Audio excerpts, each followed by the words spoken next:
Breaking చూస్తున్నాం. Narsapuram MP Raghuramakrishnaraju ఉండి నియోజకవర్గంలో ఎన్నికల కార్యాలయాన్ని ప్రారంభించారు.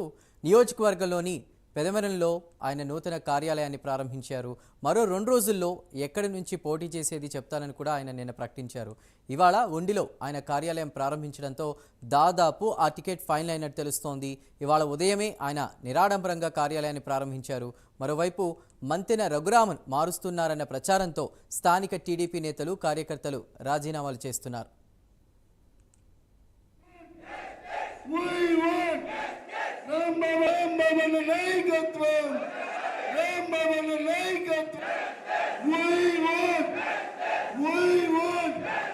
అధినాయకుడిచ్చిన మాట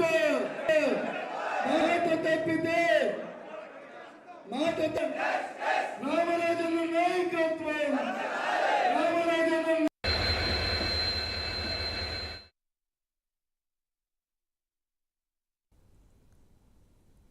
రైట్, ఇక ఉండి నియోజకవర్గంలో టికెట్ చిచ్చు కొనసాగుతుంది.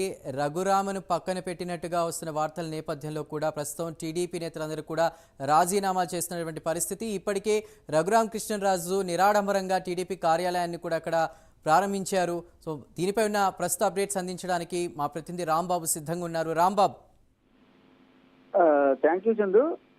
ప్రస్తుతం ఉండి రాజకీయం పశ్చిమ గోదావరి జిల్లాలో రసవత్తరంగా మారిందని చెప్పుకోవచ్చు. నిన్న వరకు మొదటగా సిట్టింగ్ ఎమ్మెల్యేలకు మాత్రం ఎక్కడ మార్చమంటూ గతంలో చంద్రబాబు నాయుడు ప్రకటన చేశారు. అదే రకంగా అందరూ సిట్టింగ్లకు కూడా సీటు ఇచ్చేస్తున్నట్టు కూడా ప్రకటించారు. అదే నేపథ్యంలో ఉండికి సంబంధించి sitting MLA TDP sitting MLA Ramaraju కూడా టికెట్ ఇచ్చేయడంతో రామరాజు కూడా ప్రచారంలో రోజు రోజుకు దూసుకెళ్తున్నాడు. అయితే మరోవైపు రఘురామకృష్ణరాజు నరసాపురం సీటు మొదటి నుంచి ఆశించడం జరిగింది. రఘురామకృష్ణరాజు మొదట బీజేపీ తరఫున పోటీ చేస్తారు, తర్వాత టీడీపీ తరఫున అనుకున్నారు. ఓవరాల్ గా కూటమి తరఫున అతను బరిలో ఉంటారంటూ కూడా మొదటి నుంచి ఆయన పేర్కొంటూ వస్తుండడం జరిగింది. అయితే భారతీయ జనతా పార్టీ అక్కడ భూపతిరాజు శ్రీనివాస వర్మకు నరసాపురం పార్లమెంటు టికెట్ కేటాయించడంతో ఒక్కసారిగా రఘురామరాజు పరిస్థితి డైనమాల పడింది. ఈ నేపథ్యంలో బీజేపీ నుంచి అన్ని దారులు మూసుకుపోవడంతో చంద్రబాబుని ఆశ్రయించారు రఘురామరాజు. ఈ నేపథ్యంలో చంద్రబాబు ఎక్కడ రఘురామకృష్ణరాజుకి ఏదో ప్లేస్ లో అకామిడేట్ చేయాలనే ఉద్దేశంతో అన్ని పరిశీలించిన మీద ఒక సందర్భంలో విజయనగరం పార్లమెంటు అభ్యర్థిగా కూడా టికెట్ కేటాయిస్తారంటే కూడా ప్రచారం అయితే జరిగింది. మొదటగా ప్రైమ్ న్యూస్ తో కూడా రఘురామరాజు మాట్లాడుతూ నేను పార్లమెంట్ కి మాత్రమే పోటీ చేస్తాను, త్వరలో చెప్తాను అంటూ మొదట పేర్కొన్నారు. తర్వాత 2 రోజుల తర్వాత నేను పార్లమెంట్ కి కానీ అసెంబ్లీకి కానీ ఏదో దానికి మాత్రం ఖచ్చితంగా పోటీ చేస్తాను అని ఆయన పేర్కొనడం జరిగింది. అయితే ఈ నేపథ్యంలో గత 2-3 రోజులుగా జరుగుతున్న పరిణామాల నేపథ్యంలో రఘురామకృష్ణరాజుకి ఖచ్చితంగా చంద్రబాబు నాయుడు హామీ ఇవ్వడం జరిగింది.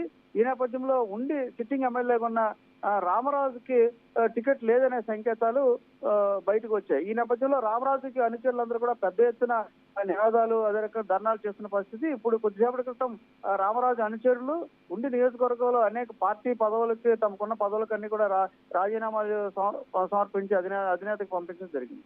ఇలా జరుగుతున్న నేపథ్యంలో ఉదయం 8:40 రఘురామకృష్ణరాజు తన ఎక్కడైతే కాళ్ల మండలం పెదామిరవులోని తన నివాసంలో నిరాడంబరంగా ఎవరికైతే చెప్పకుండా దేవుడి పటాలు తీసుకుని పార్టీ కార్యాలయాన్ని ప్రారంభించడం జరిగింది. మొత్తం మీద ఉండి రాజకీయం మాత్రం రసవత్తరంగా నడుస్తుందని చెప్పుకోవచ్చు. మరోవైపు మాజీ ఎమ్మెల్యే శివరామరాజు కూడా తెలుగుదేశం పార్టీ రెబల్ గా ఇండిపెండెంట్ గా బరిలో దిగి తాను బరిలో ఉన్నానంటూ కూడా ఆయన కూడా పేర్కొంటున్నాడు. మరో పక్క సిట్టింగ్ ఎమ్మెల్యే రామరాజు తాను ఎట్టి పరిస్థితుల్లో పోటీ చేస్తానని పేర్కొంటున్నాడు.